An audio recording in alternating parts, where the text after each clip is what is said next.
Oke, kita kembali pada sesi kedua pembahasan kita mengenai diversifikasi pangan. Ya, jadi pelaksanaan konsep diversifikasi konsumsi pangan ini selaras dengan konsep ketahanan pangan, yaitu 3 pilar ketahanan pangan yang berupa akses terhadap bahan pangan, kemudian pemanfaatan pangan dan stabilitasnya. Nah, potensi tanaman lokal itu selain mampu untuk mencukupi mutu dan gizi makanan, diharapkan dapat pula mengembangkan potensi pendapatan yang mendukung aspek keterjangkauan pangan. Jadi diharapkan ketika pangan ini bisa diproduksi secara lokal, tentu harganya jauh lebih murah ya. Kemudian ketika harga murah, dia akan lebih mampu diakses atau akan mampu dijangkau oleh segala lapisan masyarakat. Nah, kemudian bagaimana pelaksanaan diversifikasi konsumsi pangan? Jadi pada prinsipnya, selain berpedoman pada ketiga pilar ketahanan pangan, pelaksanaan diversifikasi konsumsi pangan itu harus didasarkan salah satunya pada potensi sumber daya pangan lokal. Ya. Jadi Indonesia merupakan salah satu negara yang memiliki karakteristik tanaman yang beragam atau juga disebut dengan multi-hortikultura. Nah, beragam tanaman pangan tersebut itu meliputi fungsi ada tanaman pangan, kemudian ada tanaman obat, sandang maupun keperluan lainnya. Jadi untuk tanaman pangan sendiri, Indonesia memiliki potensi variasi tanaman pangan yang diperlukan untuk memenuhi kebutuhan karbohidrat. Ya, ini berarti bahwa sebagian besar wilayah tingkat provinsi di Indonesia memiliki potensi untuk dikembangkan keberagaman produksi pangan maupun konsumsi tanaman pangan.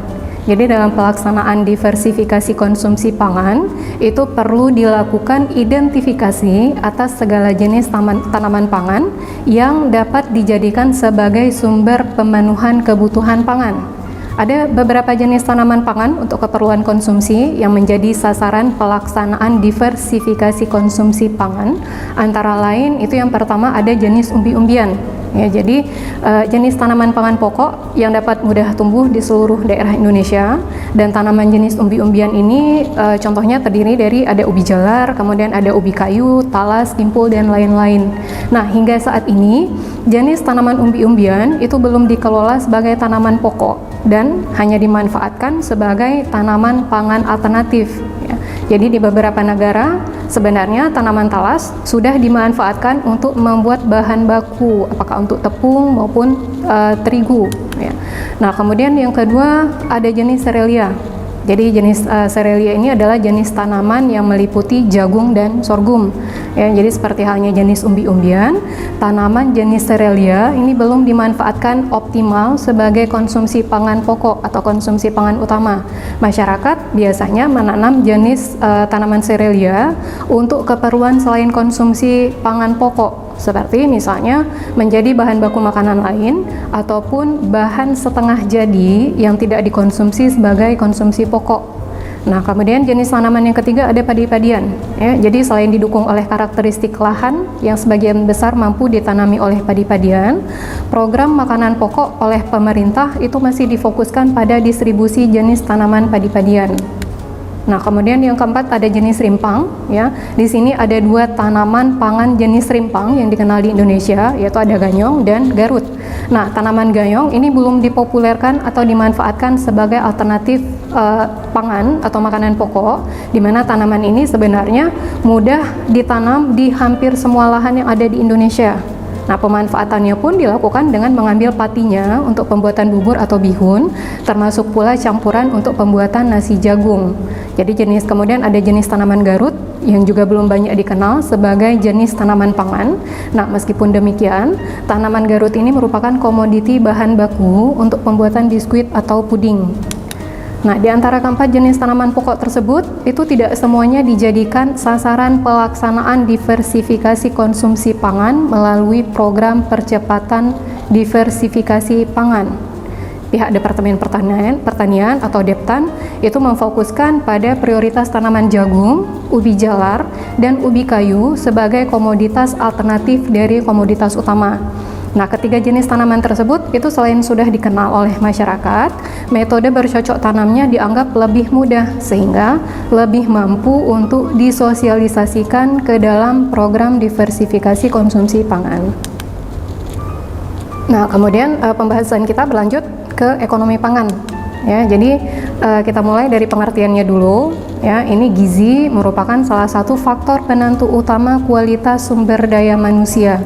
Jadi penentu gizi yang baik terdapat pada jenis tanaman yang baik pula yang disesuaikan dengan kebutuhan tubuh.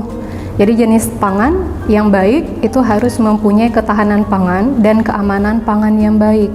Nah, ketahanan pangan atau food security ini harus mencakup aksesibilitas, kemudian ketersediaan, keamanan, dan kesinambungan.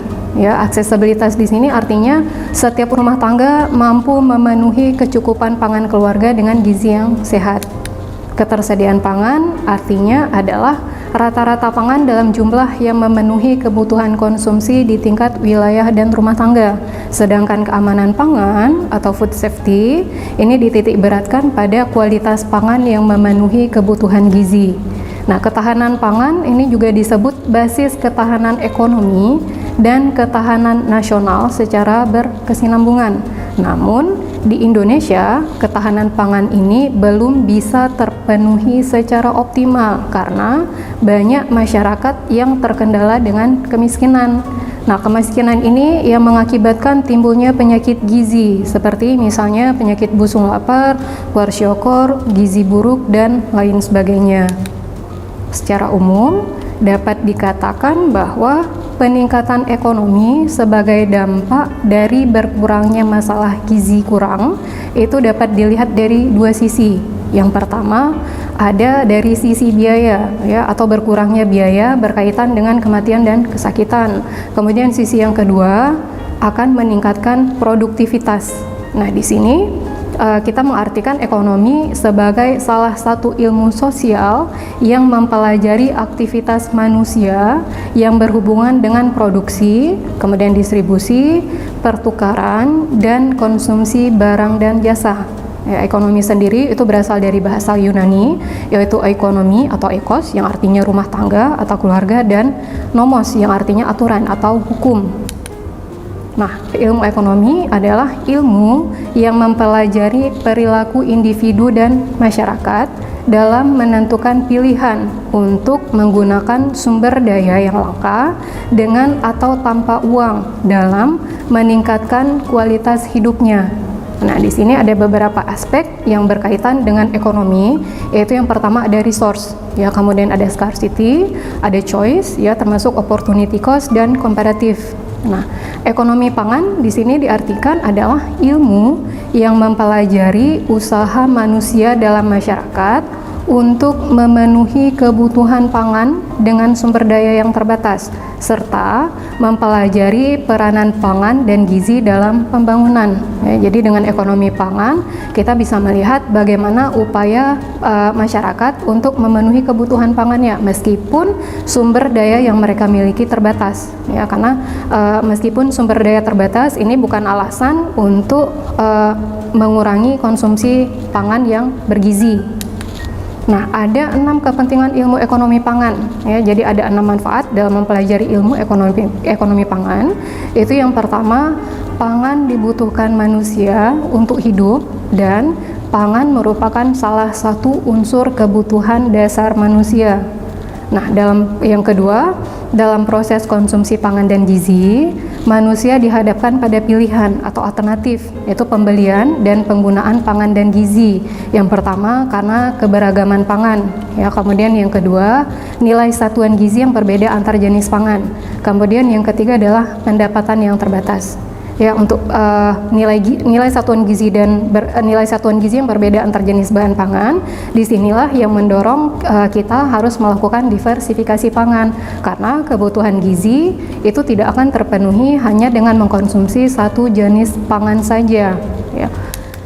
Nah, kemudian yang ketiga, ketersediaan pangan dan gizi itu terbatas dan secara umum mengalami proses produksi, di mana dalam proses produksi pangan ini manusia dihadapkan pada beberapa jenis pengorganisasian, ya, seperti misalnya sumber daya alam, sumber daya manusia, keluarga, biologi, dan kapital dengan berbagai alternatif tujuan seperti misalnya minimalisasi biaya dan maksimalisasi keuntungan. Oke, kita akan kembali setelah jeda berikut.